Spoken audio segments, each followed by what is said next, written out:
Assalamualaikum warahmatullahi wabarakatuh. Perkenalkan, saya Ratman Fauji, CGP Angkatan 6 dari SDN Pontianak Tengah, Kabupaten Barito. Ibu fasilitator yaitu Ibu Endah Jiwandani.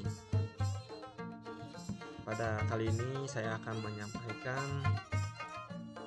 koneksi antar materi dengan menggunakan model refleksi 4P, yaitu peristiwa, perasaan, pembelajaran, dan penerapan. Yang pertama, peristiwa. Momen yang paling penting atau menantang atau mencerahkan bagi saya dalam proses pembelajaran modul 1.1 sampai modul 1.2 adalah di bagian refleksi yang dilakukan setelah ikon, di mana kami saling merefleksi. Saya sebagai anggota kelompok melakukan refleksi terhadap salah satu rekan CGP lainnya, begitu juga dengan CGP lainnya juga melakukan refleksi terhadap teman atau rekan sejawat. Kemudian kaitan antara modul 1 dan 1.2 yang saya pahami adalah bahwa di modul 1.1 kita mempelajari tentang konsep pendidikan menurut Ki Hajar Dewantara, dan di modul 1.2 kita belajar tentang nilai-nilai dan peran guru penggerak. Pada modul 1.1 dan modul 1.2 ternyata saling berkaitan. Pada modul 1.1 kita mempelajari bahwa menurut Ki Hajar Dewantara, pendidikan itu menuntun segala kodrat yang ada pada anak-anak agar mereka dapat mencapai keselamatan dan kebahagiaan yang setinggi-tingginya, baik sebagai manusia maupun sebagai anggota masyarakat. Meskipun pendidikan itu hanya menuntun saja di dalam hidup tumbuhnya anak-anak, tetapi perlu juga pendidikan itu berhubungan dengan kodrat keadaannya setiap anak. Andai kata anak tidak baik dasarnya, tentu anak tersebut perlu mendapatkan tuntunan agar semakin baik budi pekertinya. Anak yang dasar di jiwanya tidak baik dan juga tidak mendapatkan tuntunan pendidikan tentu akan mudah menjadi orang jahat. Anak yang sudah baik dasarnya juga masih memerlukan tuntunan. Tidak saja dengan tuntunan, itu akan mendapatkan kecerdasan yang lebih tinggi dan luas. Akan tetapi dengan adanya tuntunan itu, ia dapat terlepas dari segala macam pengaruh jahat. Tidak sedikit anak-anak yang baik dasarnya, tetapi karena pengaruh-pengaruh keadaan yang buruk kemudian menjadi orang jahat. Menurut ilmu pendidikan, hubungan antara dasar dan keadaan itu terdapat adanya konvergensi. Artinya, keduanya saling mempengaruhi hingga garis dasar dan garis keadaan itu selalu tarik-menarik dan akhirnya menjadi satu. Pada modul 2, kita mempelajari tentang nilai-nilai dan peran guru penggerak. Salah satu nilai yang saya kaitkan dengan uraian modul 1.1 tadi adalah berpihak pada murid. Nilai ini mengisyaratkan guru penggerak untuk selalu bergerak dengan mengutamakan kepentingan murid. Keberpihakan pada murid telah diperkuat dengan adanya Konvensi PBB tentang hak-hak anak atau United Nations Convention on the Right of the Child atau UNCRJ.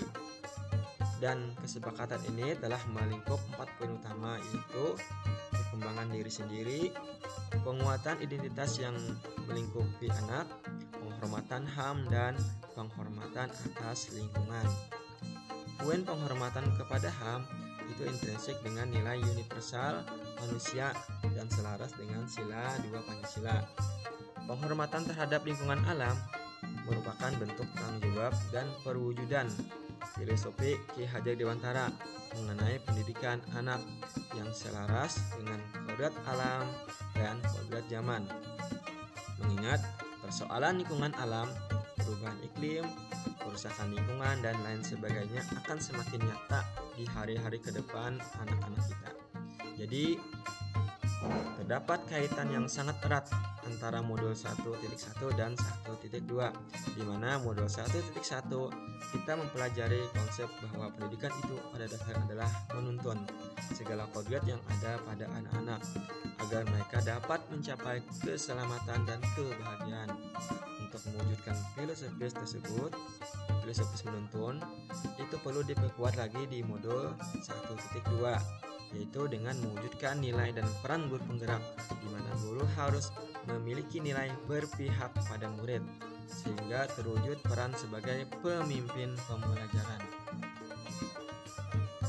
Perasaan saat momen itu terjadi, saya merasa bagaikan seperti apa. Nah, ini bagian perasaan.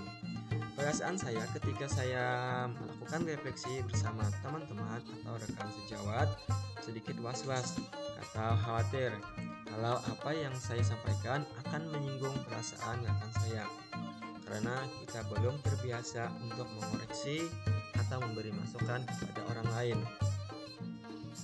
Sebenarnya kita tahu apa yang sebaiknya dan harus dilakukan, namun kita terkadang ragu untuk menyampaikan. Namun setelah kegiatan ini, jika terus-menerus dilakukan, maka kita akan terbiasa untuk melakukan refleksi dan perbaikan. Pembelajaran. Sebelum momen tersebut terjadi, saya pikir bahwa pada saat momen terjadi, saya berpikir bahwa kegiatan refleksi akan berlangsung sengit dan panas karena setiap rekan akan saling mengomentari kekurangan masing-masing rekan. Namun ternyata tidak begitu kejadiannya. Kegiatan refleksi berlangsung dengan aman, tenang, dan menyenangkan karena semua pihak menyadari akan pentingnya kegiatan refleksi. Intinya, semua pihak dapat menerima kelebihan dan kekurangan masing-masing, mau menerima kritik dan saran, dan mau bersikap terbuka untuk perbaikan ke depannya. Selanjutnya, penerapan ke depan atau rencana. Apa pengembangan diri yang sederhana, konkret, dan rutin yang dapat saya lakukan sendiri dari sekarang untuk membantu menguatkan nilai-nilai dan peran saya sebagai penggerak. Rencana ke depan yang saya akan lakukan untuk menguatkan nilai-nilai guru penggerak adalah memulai dari diri sendiri. Mulai dari kegiatan refleksi dari diri sendiri, meminta siswa dan guru untuk merefleksi diri saya, dan kemudian saya juga meminta siswa untuk bersama-sama melakukan refleksi bersama dengan teman sekelasnya. Kegiatan refleksi tersebut dapat dilakukan setelah pembelajaran selesai atau dalam kurun waktu tertentu. Misalnya, dalam waktu 1 minggu, anak-anak bersama guru melakukan refleksi untuk perbaikan lebih baik di waktu mendatang. Nilai yang saya prioritaskan dari kegiatan tersebut adalah reflektif, samping nilai-nilai yang lain, seperti berpusat pada murid, mandiri, kolaboratif, dan inovatif. Diharapkan dari penerapan nilai tersebut muncul peran guru penggerak yang utama, yaitu mendorong kolaborasi, di samping peran yang lain, yaitu menjadi pemimpin pembelajaran, mewujudkan kepemimpinan murid, menjadi coach guru lain, dan menggerakkan komunitas praktisi. Demikian yang dapat saya sampaikan. Terima kasih atas perhatian. Mohon maaf atas segala kekurangan. Assalamualaikum warahmatullahi wabarakatuh.